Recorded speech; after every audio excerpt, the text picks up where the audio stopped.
Alors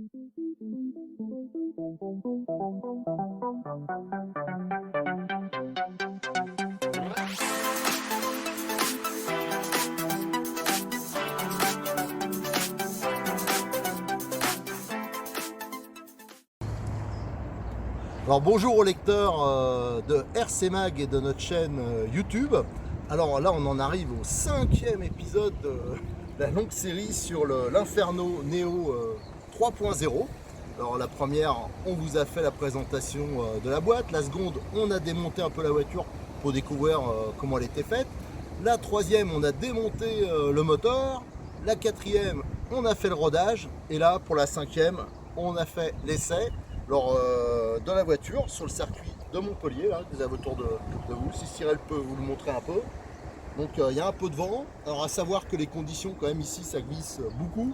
Alors on a un peu galéré, mais franchement, je suis assez satisfait du comportement de la voiture. Alors pour la conclusion, déjà on va parler de la radio.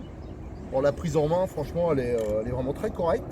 Par contre, il faudra penser, comme beaucoup de radios, il faudra penser à coller la mousse du volant, parce qu'elle a tendance à s'en aller et avec le temps elle partira de plus en plus et c'est vraiment gênant pour piloter. Alors moi la seule difficulté c'est que je suis gaucher, donc pour l'essai vous avez peut-être vu, je pilotais à l'envers comme ça, donc je ne pouvais pas freiner. C'était pas évident de faire quelque chose de propre, mais bon, on a fait ce qu'on a pu. Après, au niveau de la carrosserie, alors au niveau de la carrosserie, il faudra faire un peu de découpe, notamment il faudra faire un trou pour accéder au pointeau principal, parce que d'origine il n'y en a pas, et il faudra faire une légère découpe à ce niveau parce que ça touche, on voit la durite et à force à cisailler et en plus ça relève légèrement la carrosserie. Enfin rien de bien grave. Allez, on va démonter. Hop. Allez, hop. Alors donc, en dessous, comme je vous l'ai montré pour le rodage, comme la piste était un peu poussiéreuse, on a mis un filtre.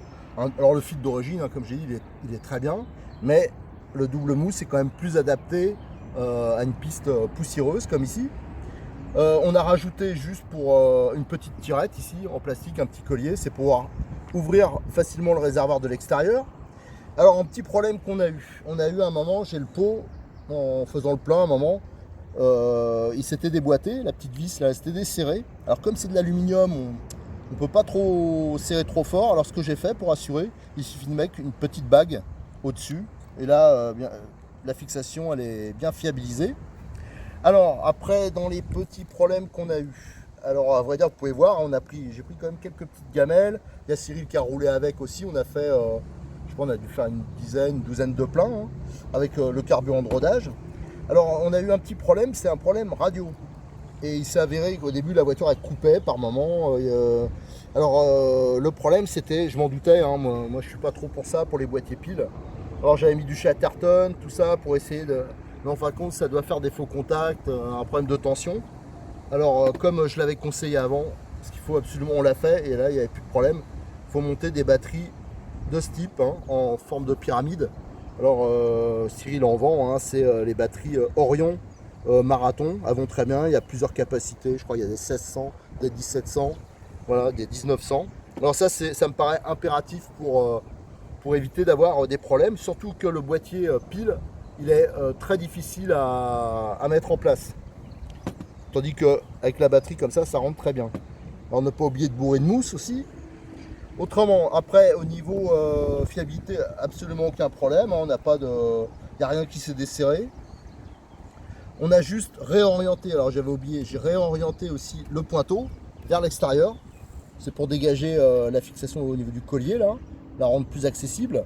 Alors ce que je ferai moi par la suite, comme c'est une voiture qui va être utilisée pour faire des démonstrations, enfin comme ça c'est la voiture de Cyril de modélisme34.fr et comme il fait beaucoup de démonstrations dans des villages, voilà, pour faire la promotion de notre loisir, il va s'en servir. Alors ce qu'on va faire, c'est que nous on va rajouter un filtre à essence supplémentaire et avec un chemin de durite plus long.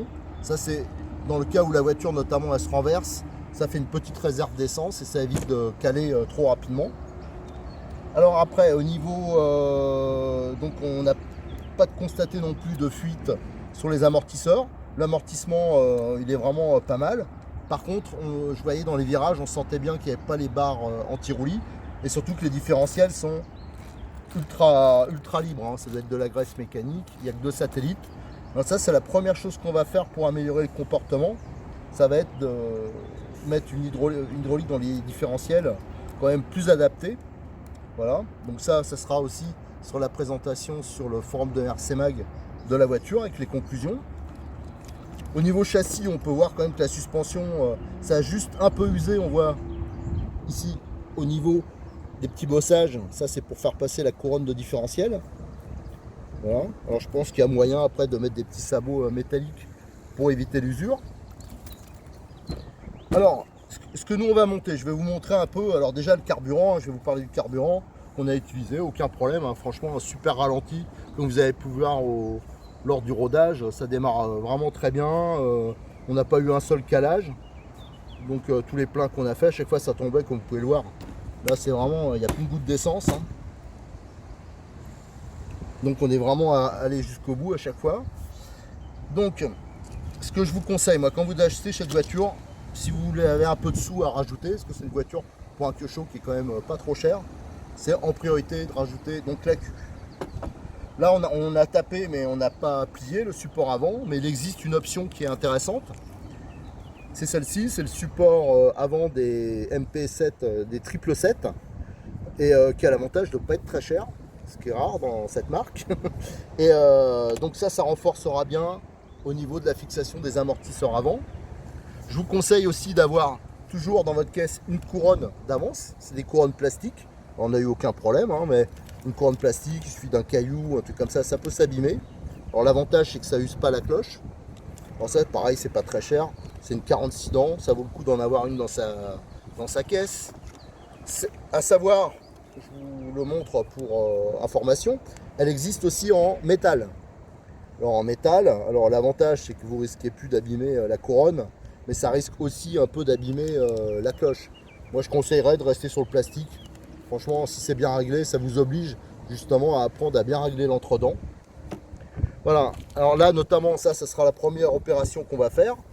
Comme les différentiels sont trop mous, on va rajouter, dans chaque différentiel, on va rajouter 2 satellites. Alors il faut 2 sachets de cette référence, IF102, et il faut 3 axes de satellites, alors c'est vendu par 6. Voilà.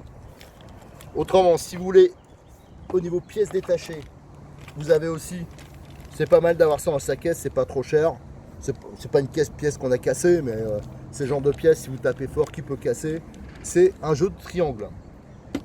Et après, je m'aperçois qu'on a oublié les barres anti-roulis, c'est pas grave.